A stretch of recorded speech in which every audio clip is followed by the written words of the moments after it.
Good day, Australia. I'm Ryan. I'm Will/Will/Will. I'm Ivan/Ivan/Irvine. And tonight we have a lot to say about Series 2 of the Traitors Australia. This is the podcast where we watch reality TV, so you don't have to. Welcome to episode 17 of It's Just a Game.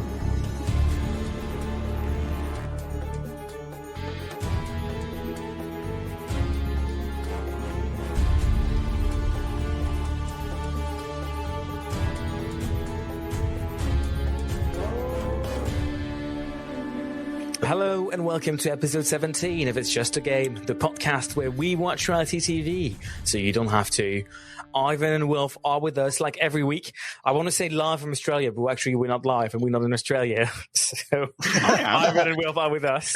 Hello, Ivan. How are you? I am alive, and I am in Australia. Yeah, I'm excited, man. We've just announced a big November Blood on the Clock Tower weekend. If you like playing social deduction games and me, then both of those things will happen at the same time in a castle in Norfolk in November. Am I allowed to do my plugs now? Because we never get to do them at the end. Yeah, no, you're allowed to do your plugs now. The problem is I really like social deduction games, but you... Yeah, no, it's one or the other. It really is. You can't like both. Can we not get Tom from the Traitors to host instead?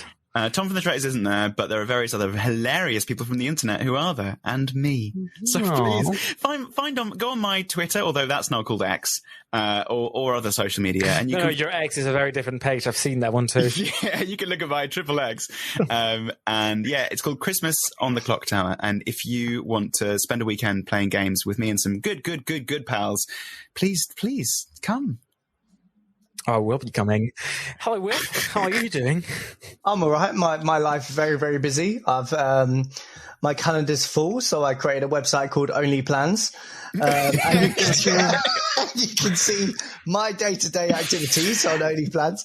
As a cam girl, I'm really good at extracting money out of my Johns, but I'm going to extract the truth out of all the other contestants, and that's why I'm going to find the traitor. If you're just joining us, it's a little game we've been playing, because in the Traitors Australia, I love saying, this is my job, so I'm great at fighting traitors, and it never makes sense. And we've taken some inspiration from Australia, and we're doing the same thing. So Ivan, give us another example. As a podcast host, I'm good at talking inanely for ages without saying anything, so I know bullshit when I smell it, and I'm going to sniff from a mile off and work out who those traitors are. There you go. So that's our little game. Feel free to join in if you're listening to the podcast on social media. Put this in the comment section. We want to hear your best as a whatever. I'm great at finding traitors. But yeah, if you're just joining us, then you've guessed this. This podcast is all about reality games. Every week we look at the winning strategies, the best moments, and the most iconic drama. Tonight we debrief episodes 6, 7, and 8 of the Traitors Australia. As always, be warned, we are entering a spoiler zone. If you haven't seen episodes 1 to 8 of the Traitors Australia, don't go away, you can stay here. We'll tell you all about them in a second. But if you haven't seen them, expect some spoilers. If you have seen them, well, stay here. There's a lot we have to discuss. And let's start with Ivan's recurring segment. What's happened so far, Ivan? What's happened so far, Ivan? Oh, sorry, I didn't wait for the question. Yeah, no, that's great. Hey, listen, episode 6, 7, and 8 have the exact same script 3 times in a row. They wake up, everyone thinks it's Sam. They spend the entire day thinking it's Sam, and then somehow Sam doesn't get voted out. So, episode 6, Simone arrives, certain it's Sam. Blake's scrabbling to clear his own name. Luke's the one who's murdered. Votes are racking up for Sam. Sam gets the key so that he can get the little armory. Liam drinks Sam's Kool-Aid. Sam starts to fight back. He wins back Hannah at the round table. He suggests that Luke getting murdered was not him, but a hit on him, and somehow he manages to make everyone vote out Simone. She calls them all dummies, because they are dummies, and that's the end of the episode. They're given a final chance to recruit, and Sam and Blake, who have a massive argument at the round table, offer each other a ceasefire. Episode 7, Camille has been recruited. Good choice. She accepts. Sam LARPs as the sheriff the entire episode because his name wasn't enough. He comes to Brekkie with his shield, no murders, and everyone thinks they tried to murder Sam. Still, they all think it's Sam, until at some point they all decide it wasn't Sam, because he can't have... They forget about recruitment. You need to watch this episode. It's completely amazing how he doesn't go. They focus on Keith. They all start voting Keith, and then Blake goes for Keith. Keith switches from Sam to Blake, so Blake says it might be Liam. This is enough confusion that everyone votes for different names, and somehow Keith gets the most. Honestly, Blake, incredible stuff. We're down to 3 traitors and 4 faithful. 3 and 3 after the murder, which means we have parity. If at any point they go more traitors than faithful, the game is over. Which brings me to episode 8. Sam's first to breakfast. He gloats. He sells Blake down the river. Hannah's murdered. And then they all start going for Sam. Everyone's ready to vote for Sam. Literally, all the traitors, everyone, even Sam's ready to vote for Sam. And somehow, during the round table, they all switch to Gloria. And every single person votes for Gloria. And Gloria is voted off, which means we are now left with 5 remaining contestants, 3 of whom are traitors. Mathematically, the traitors cannot lose. It's just a question of which traitors make it to the end.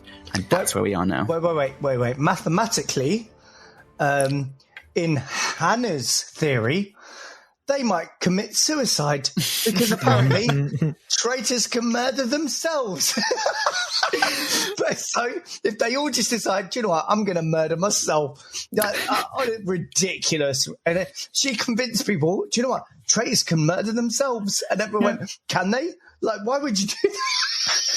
Look, I'm going to preface this by saying it's just a game. We all know what we're watching is an edited version of a game. Yeah. We're not criticizing people, we're criticizing the game. But now, having said that, welcome to my new recurring segment, What the Fuck, Hannah? Look, what we need to talk about, I'm blaming Hannah, but there's a bit of Keith look here and a bit of Liam, but I feel like Hannah was really driving force behind a lot of these banishments where people were going to vote for Sam, and they turn around and they go, actually, you know what, let's change my mind. And Sam has been getting away with it for too long, and I don't get it. Like, Hannah is messing it. Like, she doesn't even look like she wants to be there. Like, it looks like production told her, hey, we've got your kids and your husband hostage. If you smile, we shoot them. With finger guns. With Sam's guns, yeah. Like, she doesn't want to be there, and she still manages to, like, ruin the game for every other faithful. It's, like, mind-blowing. I'm just thinking, from a strategic point of view, that's the problem with this game. Can you do anything, Ivan, when you're faced with a bunch of faithfuls that just aren't, like, connecting the dots? Well, yes, I think you can, but you're right that sometimes, as we saw with Annabelle and Luke, presenting evidence isn't enough. But what else can you do? Well, I know. Sam said, he didn't actually. He waited for them to say, they tried to murder me. Why would anybody have murdered suspect Sam? Every single day, people vote for him. If the traitors voted to murder faithful suspect Sam, they are terrible at this game. They're clearly not. That should be enough. Someone say that out loud and everyone should hear it. Even if they don't understand what you're saying, they'll hear with the way you're saying it and hopefully agree with you that the shit he's getting away with is not possible. Apart from that, no, there's nothing. Basically, the way people seem to convince each other, and watch Keith, every single round table, I was going to vote for you, Sam, but then I heard her just Wolf, and he really convinced me to vote for you. It's like, you can say anything. If you say it with enough energy and force, people will change their mind, at least in the Australian. Keith is so funny. The way he just, like, it's the fact he's apparently one of the most decorated police officers in Australia. When I hear this, you're basically telling me crime is legal in Australia because they're not solving anything. Like, no, you can't say, listen, I'm sorry, I want to respect him. I want to say Keith's leaving speech was just as good as Ivan's. It was really good. It was so good. Just as good as Ivan's. There's 2 leaving speeches that stand out, and it's Ivan's and Keith's. Keith's like, I was a drug dealer for 2 years, but I was actually a policeman. Like, I literally did this. By the way, I don't know who the fuck it is. Goodbye.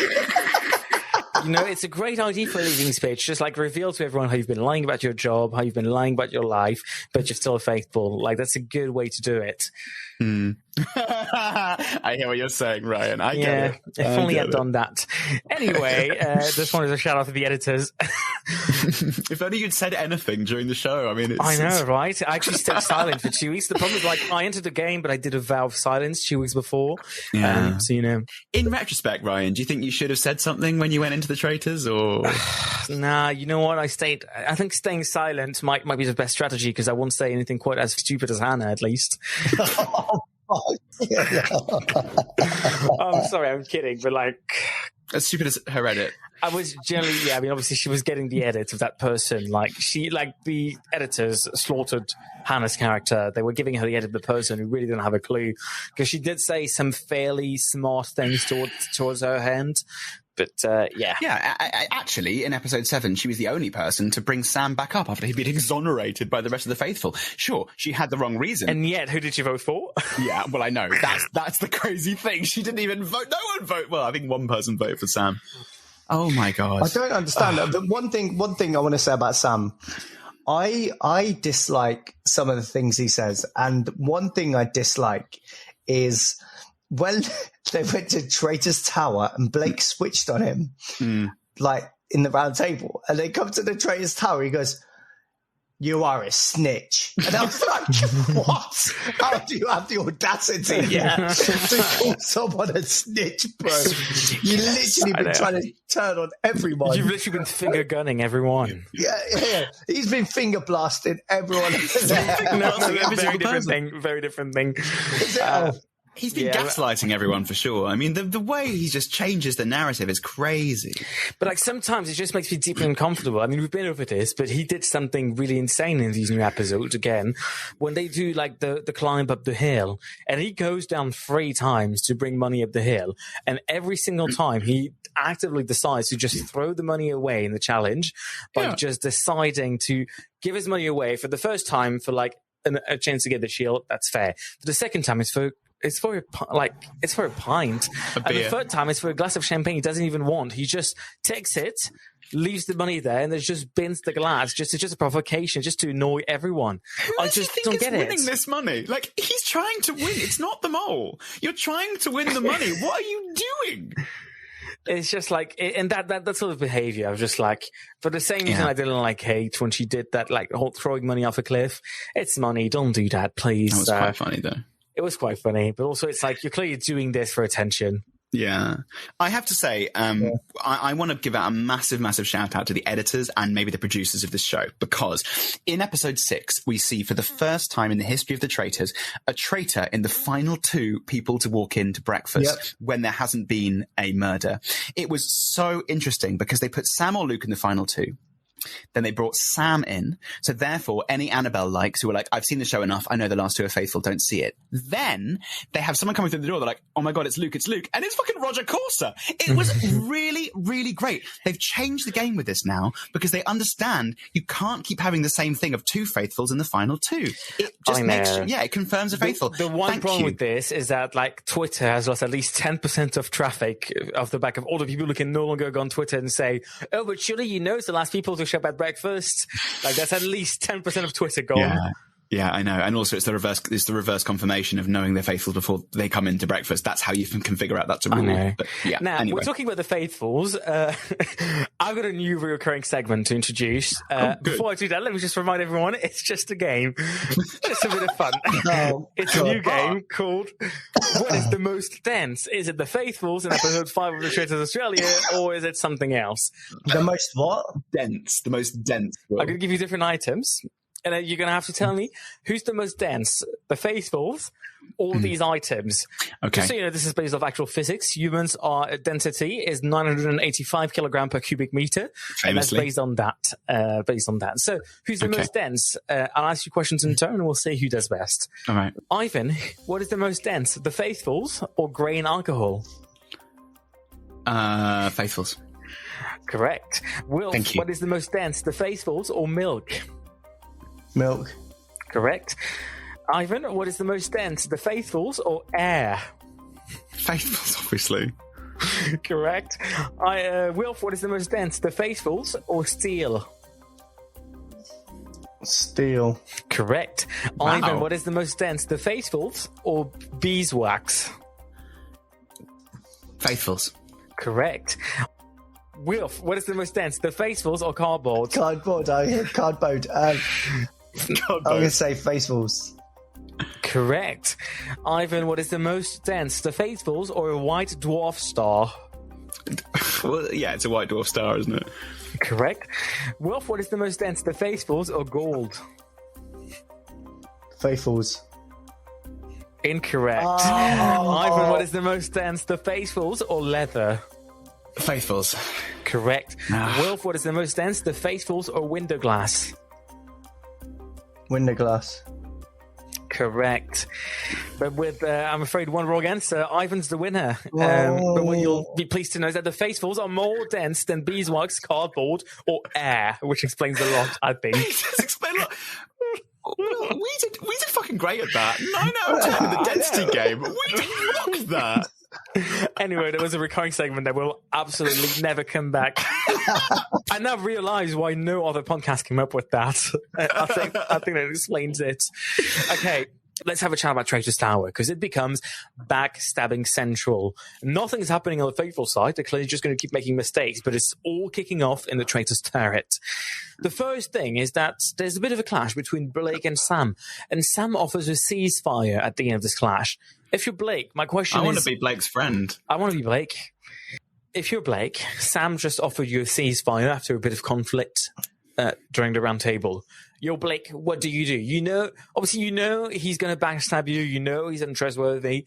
But there's a risk if you go to war. Blake decides to sort of submit. No, what would you have done? I would have said, fuck you. That's it. I'm going against you. I would have said it straight to him. But I'm going against you because you are the poison in this game. And then the viewers will love it because people will be like, actually, you know what? Even if you lose, you're putting it against the person edited it as a knobhead, shooting fake guns everywhere. That's what I do. It's tough, isn't it? Because, he brought Blake, after almost being banished again, he brought Blake up in the round table and said, why, when Annabelle and Luke brought you up, is everyone going for me and not you? Well, that doesn't make Blake a bigger suspect than Sam. So Blake at this point has to be like, well, it's kind of like we're going down together here, because the only thing Sam has against Blake at this point, and Sam always fires his best bullet. He never saves the second best, right? So Sam's only thing he has against Blake is that both Luke and Annabelle went for both of them. By doing that, if he continues that line of inquiry, he's basically admitting that either they're both traitors or neither are. So I think, we know we're not trusting Sam at this point, but I think if I were Blake, I'd be like, yeah, man, definitely. Oh, what? Water under the bridge. Don't worry about it. From tomorrow, we're good. And then just completely campaign against him the entire time. He knows that. He'll know that. Oh, they both know that. So what's the point of saying we're at war with each other? Do you know what I whisper in his ears? Whisper in his ears? I go, listen, bro, fuck me over. I'll part and gift the shit out of you. No parting gift. We've been over this. I don't think it's going to happen again. There was one parting gift. There won't be a second one. Christmas is over, kids. Christmas is done. There's no parting gift. Which parting gift was that? Oh, I know which parting gift. Oh, yeah. I don't remember. You may ring a bell to you. It's on some insignificant show from... Yeah, you can watch it still by BBC iPlayer. From my point of view, I actually fully agree with you, Ivan. The thing is, there's no point saying we're going to war because you're losing the advantage of being the first person to throw the first shot. But realistically, you cannot trust Sam. And it's a bit weird because Blake did submit to Sam. Blake did actually not go up against Sam after they had this whole fight, or at least not for a good episode, which is a long time in Traitors World. I mean, out of 9 episodes, it's a really long time. If it were me, obviously, I would have to. People are suspecting Sam as well. I probably would still try to just go for it. It's a bet. Yeah. It could end up, it could result in both of us just sort of self-destructing. But if you do not cut the snake, the snake's head right now, when are you going to do it? Are you going to let him fire the first shot? I don't know. I feel like he should have done something at that point. There was only one time in these 3 episodes when it would have been wrong for Blake to campaign against Sam, and it was in episode 8 when they were 3-on-3. And this, I would have loved to watch episode 8 in live, because I feel like they would have all realised at that point, all we have to do is get out one of the 3 faithfuls and we have a numbers advantage and we can block vote to get rid of the rest.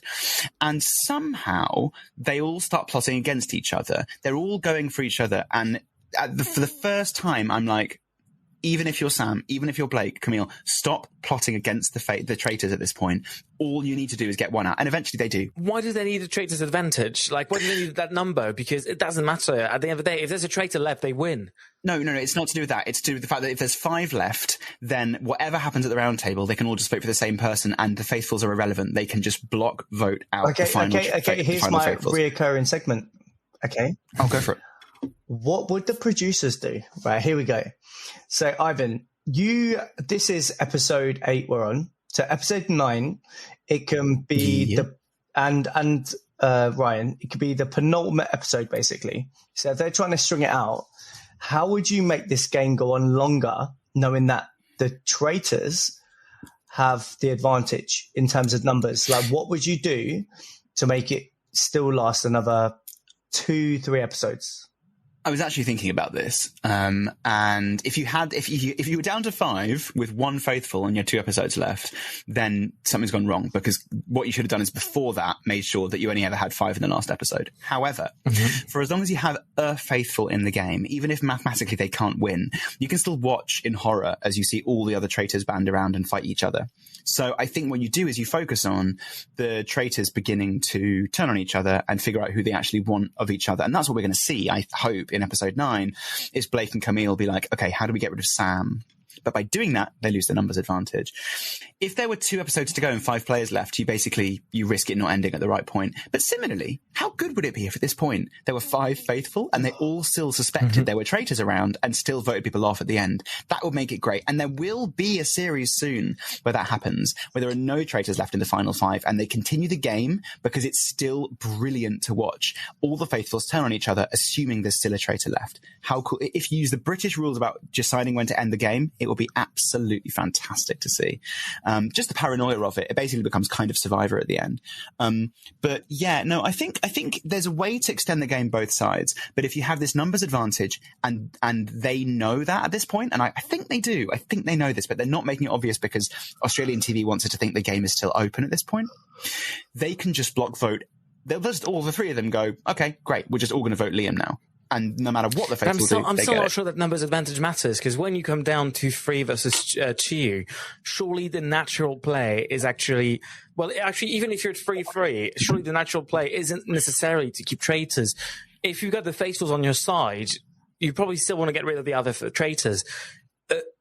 I'm not sure it makes that much of a difference whether you've got, 3 traitors, 2 faithfuls, or 3 traitors, 3 faithfuls. Yeah, I suppose so. If you're looking for the single win, then that's fine. If you just want to end the game, they're never going to win as a group. You're right. If you want to force the end of the game, you can do it now. With the numbers advantage, they can just force the end of the game. But you're right.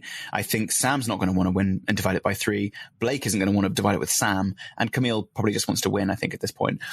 I see what you're saying. Even if they then get out another and it becomes 2-on-2, if you go to the end game, then you can still block it, because with 2 and 2, if the traitors start voting together, you can never get a majority for the faithfuls. So, but this is why their end games are always different. They have to be, because in America this happened, right? In the American series, there were 2-on-2, 2 traitors, 2 faithful, and if Siri and Yaman voted together, they could have just forced the game into a deadlock. So I'm sure they would have had something. Oh, if it's a deadlock, this happens. But even with 3-on-2, even if they get to 2-on-2, the traitors still effectively cannot lose. Only if they get to 2-and-1 again, by voting out 2 different traitors, could it then mean that you lose. And I think at that point, they would have been like, I'm not risking it. We're going to the game. Anyway, I think I see what you're saying, that okay, it's not a mathematical win, but there's almost no way in which the faithful can win, at least without the traitors turning on each other. The faithful, when I watch every other series, the traitors have won every series. Yeah. Every series apart from ours. Yeah. It's weighed in their favour so much. Yeah. So weighed in their favour. But how would you change that? How could you change it to the faithfuls sort of get brighter faithfuls? Well, I think one thing is the reason why it's weighted towards the traitors is because the end game is weighted towards the traitors. If you were to let the games play out without any recruitments, then many of the seasons would have ended in about episode 7 or 8. And that's why the game is well balanced when you play it like Werewolf or Mafia in a room, because you don't have to make 12 episodes out of it. And the bloody networks, meaning you have to make every series last as many episodes as you've promised, means you must keep traitors in till the end game, which really increases the chance of them reaching the end of the game. That's why this game goes towards the traitors, is because you keep giving the traitors bloody bone. Every time you get rid of one, they put another one in. That's unfortunately why the TV version of this is so weighted towards the traitors. I don't. That's the thing. I wish we had a version where, look, if the traitors all go out, the traitors all go out, and it becomes a survival game, and there's become people ripping into each other, and you can still make it entertaining with the right personalities, and you can still make it strategic, even more strategic. In fact, I think it's a shame. It'd be nice to see a version dare to do this, dare to not keep recruiting traitors. Yeah, but I'm sure we won't see this anytime soon. Now, talking about recruitment, obviously the traitors finally recruit at the end of episode 7, and they go for Camille. Ivan, clearly we got that from your summary. You think it's a great choice. Yes. Wilf, what's your take? Recruiting Camille, is this the right person? Is this the right decision, recruiting at all? Yeah, of course it is, because people listen to her. You're very influential. And if you recruit her, it's about befriending her as a traitor. So betraying. Befriending, not betraying her. Like, the fact is, you befriend her as a traitor, and Blake is a much nicer person than Sam, than what I've seen on the edit. So hopefully Blake can sway her in his favor to go against Sam, because that's what she's there for. She's a pawn. She's been there to, like, normally it'd be you recruit a traitor and you're a group, right? But they're so divided, it's like recruit one and who can get them on their side. And that's it. I agree. If you're Blake, you recruit Camille so you can replace Sam with her. If you're Sam, you recruit Camille because it just becomes more grist for the mill, more numbers on your side, but also if she goes, they're just more confident they got rid of all the traitors. So it makes sense at this point for a late recruitment. Everyone's going to mistrust her. Already her name's been thrown in the game here. It just makes sense. But you know what? I'm not sure, just because what I do think it means is we will quite possibly end up with an endgame where Camille wins, because now she's in that great position. People aren't really looking at her that much anymore. She's a traitor, so she's got obviously the home advantage. I think that sort of hands her the win on a silver platter. Well, the last Australian series was won by somebody who was recruited late. And you know what happens? It happens fairly often. You have less days to go under scrutiny. It's great. I wish her luck. Well, looking pretty good for Camille then. So how do we think the game's going to end? Obviously, I've given you my version. I think Camille's probably going to win this one. What I think might quite likely happen is, obviously, Sam's going to go out first. Sam's going to get out quite soon. And then there's going to be 2 faithfuls, 2 traitors. It's going to be Blake and Camille left. At this point, I'm not sure whether they turn on each other. I think Camille might, for the love of the game, she might be tempted to turn on Blake, at which point I think she could win and just single-handedly take the win. That's how I see this ending. Ivan, how do you think this game's going to end? Yeah, Blake's been under the scrutiny quite a lot. So I think if they keep on voting, they'll probably vote to get rid of him. I think it's either a Blake and Camille win or a Camille win. I don't see Liam or Sarah winning. I think one of them could easily be when the game ends there, but I think they will be disappointed when they find out that they still have Camille. So yeah, I think probably it's going to be Sarah, Camille, Blake, vote again, Sarah, Camille. Game ends with 2. Camille gets the money. Wilf, how do you see this game end? Blake and Camille will win. They have different values to what other people have. It seems like they have better values, and I think they'll be happy to go to the end. And Camille, as a faithful, has seen how destructive Sam's been and how Blake hasn't, until he had to try and be destructive. So I think she'll respect that, because he was trying to ruin his game. Like, there was times where people going, Sam said Blake's name but told me not to say anything.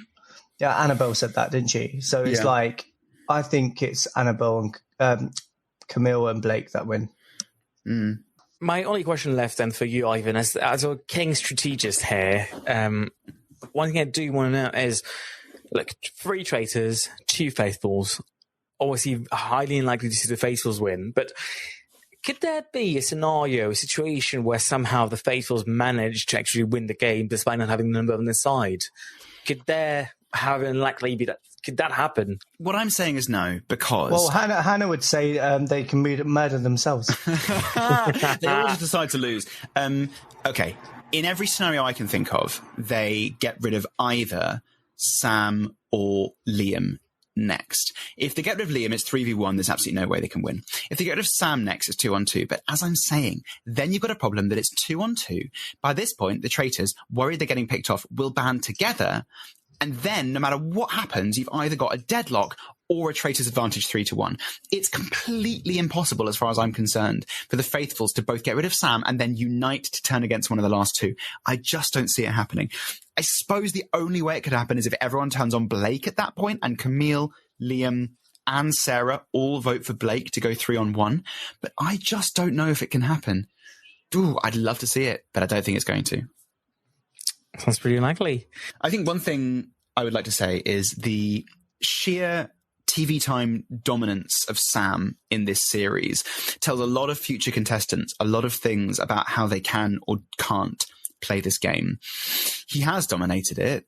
It has been about him, but also by doing so, he hasn't come out of it like making me want to look at him more, right? I don't think he cares. Fine. Like, that's the whole thing about Australian TV. He's going to be so famous now. That's why I'm so happy that, well, first of all, like, obviously I didn't win. And I was so happy about that in the end. Like, because I genuinely like the people. I didn't go in for money. I don't even know why I went in. Like, it was like, I just wanted to do the experience, right? And when Hannah and them not won, I was so happy for them because I just felt such a burden. And it's helped me be able to progress. But I think if I won, it would have been harder. But he's perceived himself. And I always say this, if you act like a knobhead, they're going to use it. Do you know what I mean? So I never really act like a knobhead. They always showed the dilemmas that I had because that was who I was and I really struggled. Yeah, Sam hasn't once had a little breakdown and been like, this is actually really hard. Because it's not hard for him. Yeah.